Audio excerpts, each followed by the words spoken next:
Section 40 of Crime and Punishment. This recording is in the public domain. Crime and Punishment by Fyodor Dostoevsky, translated by Constance Garnett. Epilogue, Chapter 1. Siberia. On the banks of a broad solitary river stands a town, one of the administrative centres of Russia. In the town there is a fortress. In the fortress there is a prison. In the prison the second-class convict Rodion Raskolnikov has been confined for 9 months. Almost a year and a half has passed since his crime. There has been little difficulty about his trial. The criminal adhered exactly, firmly, and clearly to his statement. He did not confuse nor misrepresent the facts, nor soften them in his own interest, nor omit the smallest detail.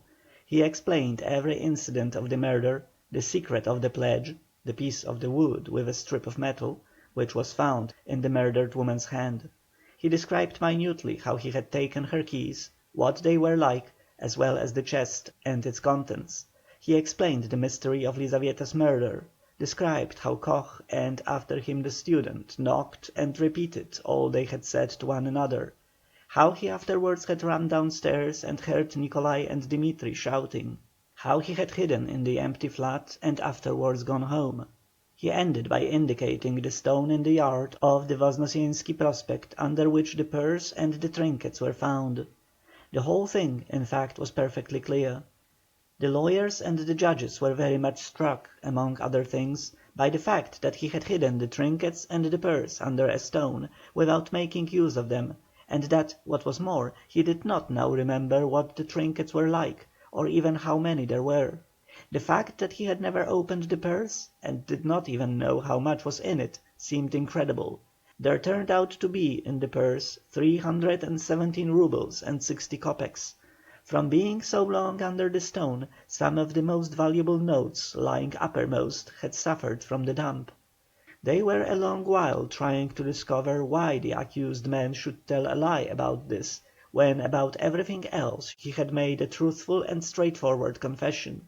Finally, some of the lawyers, more versed in psychology, admitted that it was possible he had really not looked into the purse, and so didn't know what was in it when he hid it under the stone.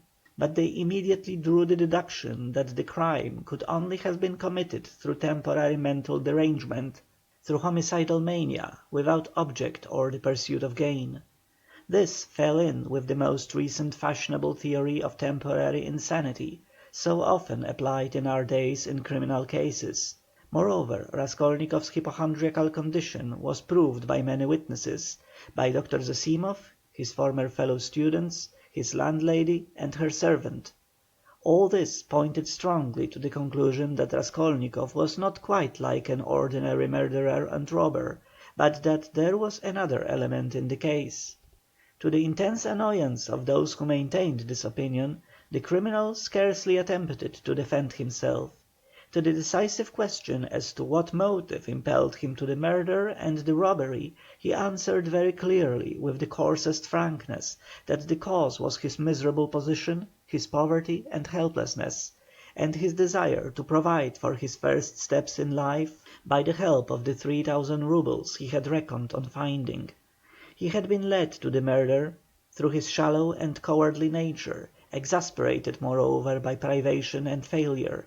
To the question what led him to confess, he answered that it was his heartfelt repentance. All this was almost coarse. The sentence, however, was more merciful than could have been expected, perhaps partly because the criminal had not tried to justify himself, but had rather shown a desire to exaggerate his guilt. All the strange and peculiar circumstances of the crime were taken into consideration.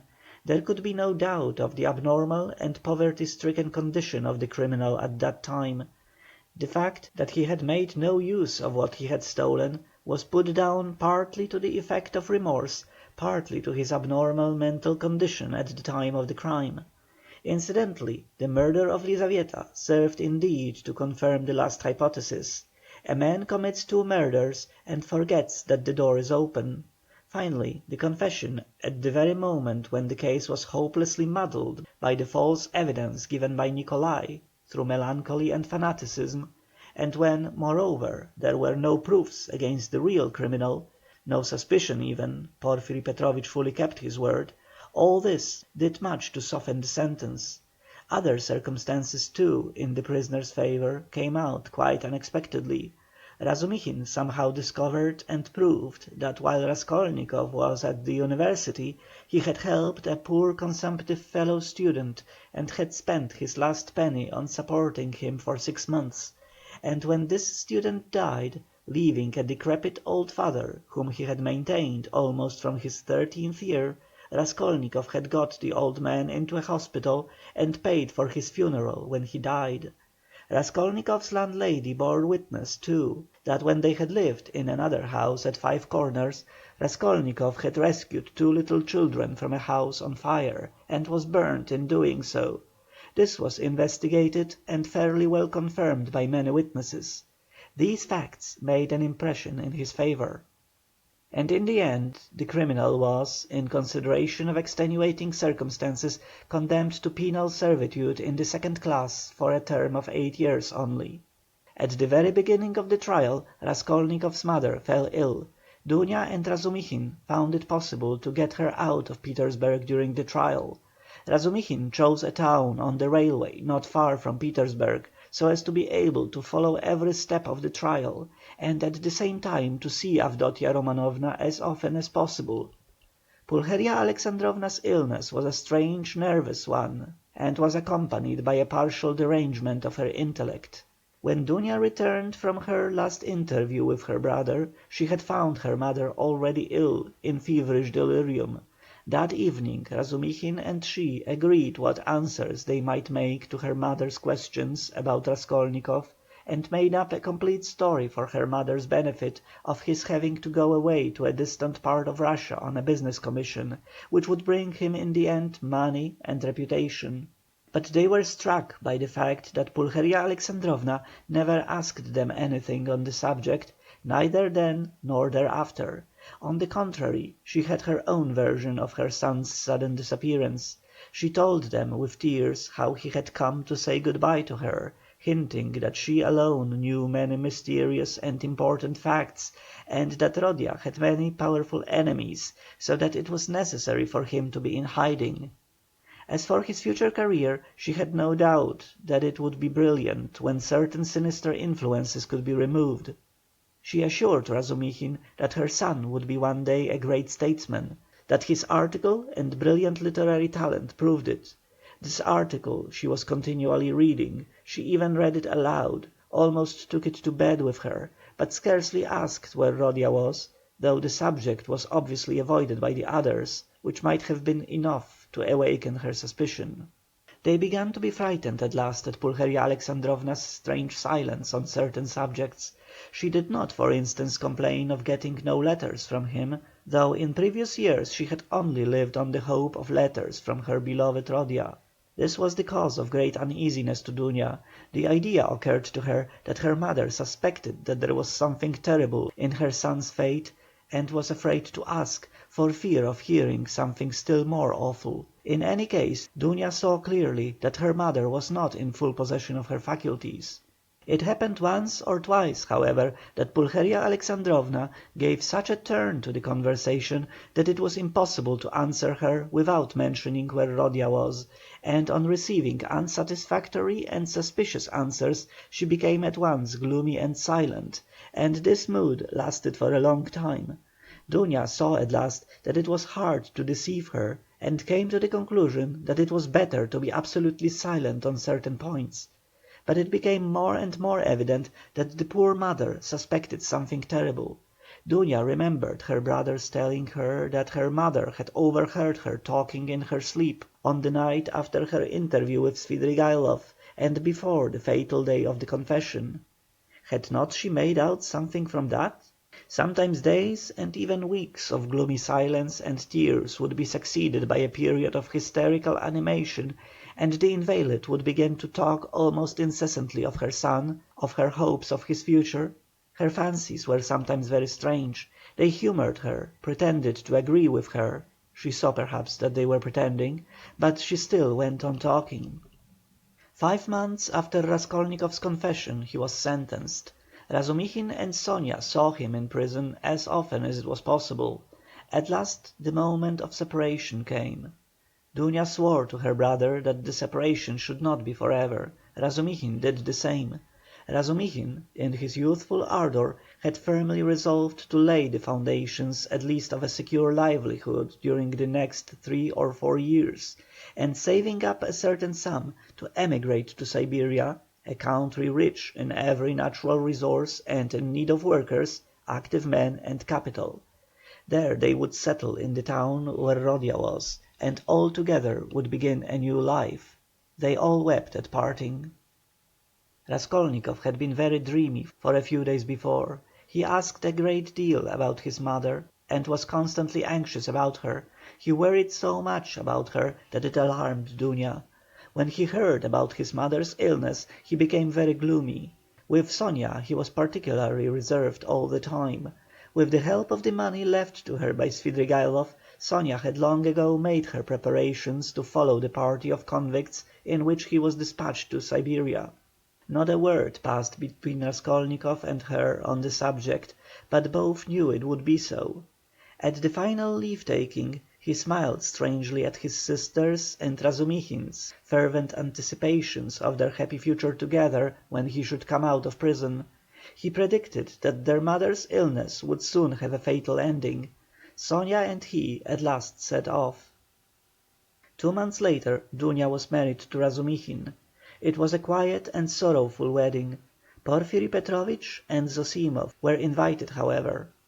During all this period Razumixin wore an air of resolute determination.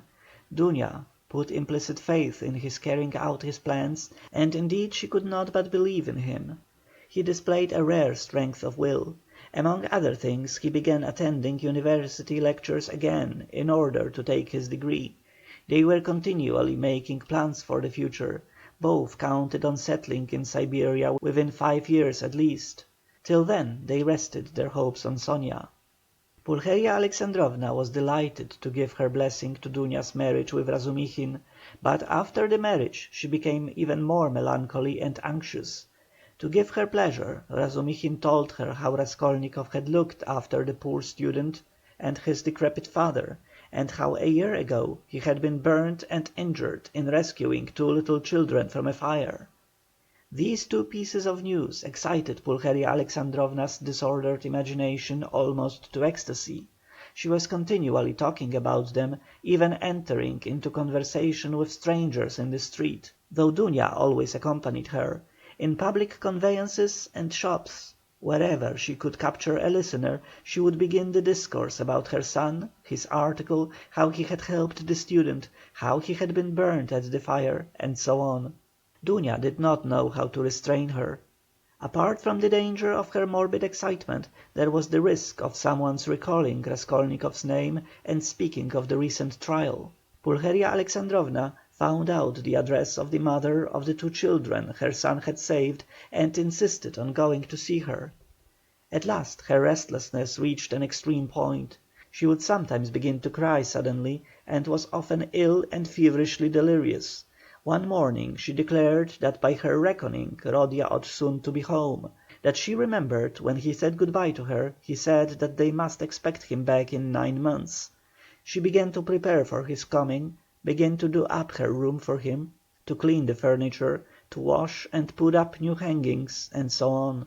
Dunia was anxious, but said nothing, and helped her to arrange the room. After a fatiguing day spent in continual fancies, in joyful daydreams and tears, Pulcheria Alexandrovna was taken ill in the night, and by morning she was feverish and delirious. It was brain fever. She died within a fortnight. In her delirium she dropped words which showed that she knew a great deal more about her son's terrible fate than they had supposed. For a long time Raskolnikov did not know of his mother's death, though a regular correspondence had been maintained from the time he reached Siberia. It was carried on by means of Sonia, who wrote every month to the Razumikhins and received an answer with unfailing regularity. At first they found Sonia's letters dry and unsatisfactory, but later on they came to the conclusion that the letters could not be better, for from these letters they received a complete picture of their unfortunate brother's life. Sonia's letters were full of the most matter-of-fact details, the simplest and clearest description of all Raskolnikov's surroundings as a convict. There was no word of her own hopes, no conjecture as to the future, no description of her feelings. Instead of any attempt to interpret his state of mind and inner life, she gave the simple facts, that is, his own words, an exact account of his health, what he asked for at their interviews, what commissions he gave her, and so on. All these facts she gave with extraordinary minuteness. The picture of their unhappy brother stood out at last with great clearness and precision. There could be no mistake, because nothing was given but facts. But Dunia and her husband could get little comfort out of the news, especially at first. Sonia wrote that he was constantly sullen and not ready to talk, that he scarcely seemed interested in the news she gave him from their letters, that he sometimes asked after his mother, and that when, seeing that he had guessed the truth, she told him at last of her death, she was surprised to find that he did not seem greatly affected by it, not externally at any rate. She told them that, although he seemed so wrapped up in himself, and, as it were, shut himself off from everyone, he took a very direct and simple view of his new life; that he understood his position, expected nothing better for the time, had no ill-founded hopes, as it is common in his position, and scarcely seemed surprised at anything in his surroundings, so unlike anything he had known before. She wrote that his health was satisfactory. He did his work without shirking or seeking to do more. He was almost indifferent about food, but except on Sundays and holidays the food was so bad that at last he had been glad to accept some money from her, Sonia, to have his own tea every day. He begged her not to trouble about anything else, declaring that all this fuss about him only annoyed him. Sonia wrote further that in prison he shared the same room with the rest, that she had not seen the inside of their barracks, but concluded that they were crowded, miserable, and unhealthy; that he slept on a plank bed with a rag under him, and was unwilling to make any other arrangement; but that he lived so poorly and roughly, not from any plan or design, but simply from inattention and indifference. Sonia wrote simply that he had at first shown no interest in her visits, had almost been vexed with her indeed for coming, unwilling to talk, and rude to her, but that in the end these visits had become a habit and almost a necessity for him, so that he was positively distressed when she was ill for some days and could not visit him. She used to see him on holidays at the prison gates or in the guard room, to which he was brought for a few minutes to see her. On working days she would go to see him at work either at the workshops or at the brick kilns, or at the sheds on the banks of the Irtish. About herself Sonia wrote that she had succeeded in making some acquaintances in the town, that she did sewing, and as there was scarcely a dressmaker in the town, she was looked upon as an indispensable person in many houses. But she did not mention that the authorities were, through her, interested in Raskolnikov, that his task was lightened, and so on.